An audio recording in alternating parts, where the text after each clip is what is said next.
This is an ABC News special report. Now reporting, David Muir. Good afternoon from ABC News headquarters in New York, where we are following breaking news coming in out of Fort Lauderdale, Florida at this hour. These are aerial pictures at the Fort Lauderdale airport, where a short time ago we learned of a shooting incident inside the airport. It's our understanding it was in Terminal 2, the baggage claim area, that the shooter opened fire. We believe multiple people hit, though there are no reports on whether or not anyone was killed in the incident.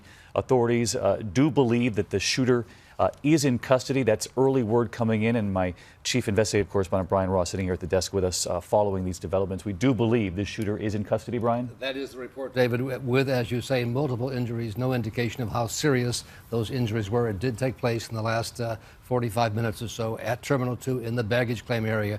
This is a particularly busy time of the year for the Fort Lauderdale airport with the great weather down there and the cold weather in the northeast. And for those of you just joining us, you're looking at aerial pictures there of the Fort Lauderdale airport. The airport, in fact, tweeting that there is an ongoing incident in Terminal 2. The baggage claim, as I mentioned a short time ago, as Brian just confirmed, the shooter is in custody. Let's bring in David Curley, who covers aviation for us. And David, the question is, we know it was in the baggage claim area, but it's unclear whether or not it was in the secured area, if it was behind the perimeter that usually defines whether or not it's secure before you come out to actually get your bags. Right. It's in any terminal. You see that sign that you are leaving a secured area. You come into the baggage claim area where you see the belts, and that area is usually not as secure. That doesn't mean that there aren't police officers in the area.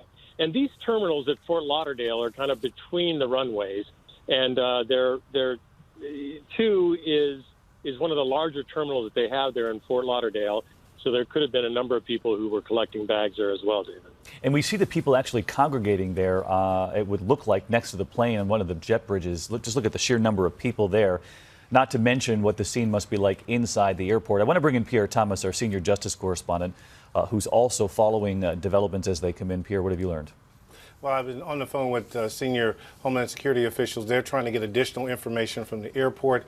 FBI officials also are checking in to get a handle on exactly what this is. Again, with the shooter supposedly or a suspect in custody, that will move things forward pretty quickly. But again, law enforcement at the federal level are very interested in what is happening there. Again, so much concern about the holiday season, and Homeland Security has been concerned, along with the FBI, issuing bulletins that there was concern through the holidays, through Martin Luther King holiday, and also the inauguration. So that is one reason why the federal authorities are so interested in what's going on there. We now believe, Pierre, thank you for that there were 9 people injured at the airport. And again, for those of you just tuning in, there is an ongoing incident. Terminal 2 baggage claim, says the airport. That's the tweet that they sent out, though it's now believed the shooter is in custody at the Fort Lauderdale airport. But as I said, multiple people actually hit by the shooter. Pierre Thomas reporting just moments ago that federal authorities are now actively investigating clearly who this person was, and the fact that they are in custody is going to help move that investigation along more quickly than perhaps we typically see in a situation like this. And you're looking at live aerial pictures, Brian. You can only imagine the people on the tarmac there, the concern they have. That's right, David. And it's standard operating procedure to evacuate the terminal to make sure there isn't a second or a third person who might be connected to the person they now have in custody, who's being described as a shooter, motive unknown.